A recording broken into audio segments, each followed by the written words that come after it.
ஸ்ரீ குருப்யோ நமஹ. தெய்வத்தின் குரல் மூன்றாம் பகுதி 244வது தலைப்பு. மூவகை ஆயுதங்கள். ஷஸ்திரம் 3 வகைப்படும். முக்தம், அமுக்தம், முக்தாமுக்தம் என்பது அந்த 3. விட்டுப்போவது முக்தம். முச் என்ற தாத்துவுக்கு விடுதல் என்று அர்த்தம். அதிலிருந்து வந்தது முக்தம். சம்சாரத்தை நிரந்தரமாக விட்டுப்போவதுதான் முக்தி. மோக்ஷம் என்பதும் முச் என்பதின் இன்னொரு ரூபமான மோச் என்பதிலிருந்து டிரைவானதுதான். விடுதல் என்பதை சொல்வதாலேயே விடுதலை, வீடு என்ற பெயர்கள் தமிழில் முக்தியை சொல்கின்றன. சிப்பியிலிருந்து தெரித்து விடுபடுவதாலேயே முக்தம் என்று நவமணிகளில் ஒன்றுக்கு பெயர். முத்து என்கிறோம். முக்தியை தமிழ் நூல்களில் முத்தி என்றே சொல்லியிருக்கும். ஆயுதங்களில் கையை விட்டு போகிறவை, அதாவது கையிலிருந்து எரிகிறவை முக்தம். கல்லை வீசி அடித்தால் அது முக்தம்தான். பானங்கள் முக்தமே. அமுக்தம் என்பது கையை விட்டு போகாமல் பிடித்து கொண்டே அடிப்பது. கத்தி, சூலம், வேல், ஈட்டி இவை இப்படித்தான். ரொம்பவும் உக்கிரமான யுத்தத்தில் வேலையும் ஈட்டியையும் கூட அப்படியே தூக்கி எறிந்து தாக்குவதுண்டு. தனுர்பானங்களில் தனுஷ் எப்போதும் அமுக்தமாகவே இருந்து கொண்டு பானங்கள் முக்தமாயிருக்கின்றன. பாசம் முதலிய ஆயுதங்கள் உண்டு.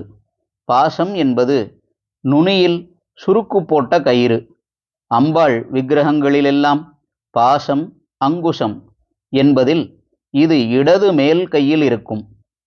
பிள்ளையாரின் மேல் பக்க இடக்கையிலும் இருக்கும்.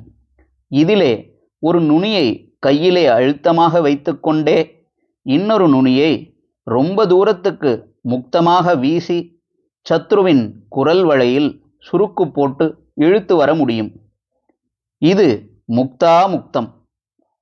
சில சக்கரங்கள் பண்ணப்பட்டிருக்கும் டெக்னிக்கினாலும் அவற்றை ஒருத்தன் எய்கிற சாமர்த்தியத்தாலும் சத்ருவை அட்டாக் பண்ணிவிட்டு போன டைரக்ஷனிலேயே திரும்பி எய்தவனின் கைக்கே திரும்பி வந்துவிடும்.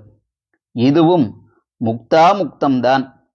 முதலில் விட்டுவிட்டான், ஆனால் அப்புறம் கைக்கு வந்து விடுகிறது.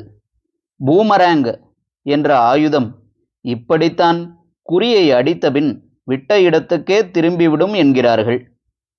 மகாமந்திரங்களை எந்த பானத்தில் வேண்டுமானாலும் சேர்த்து அஸ்திரமாக்குவது என்றில்லாமல் அதற்கென்றே ஒரு பானத்தை அஸ்திரமாக அந்த மந்திர தேவதையிடமே பெற்ற புராண புருஷர்கள் உண்டு.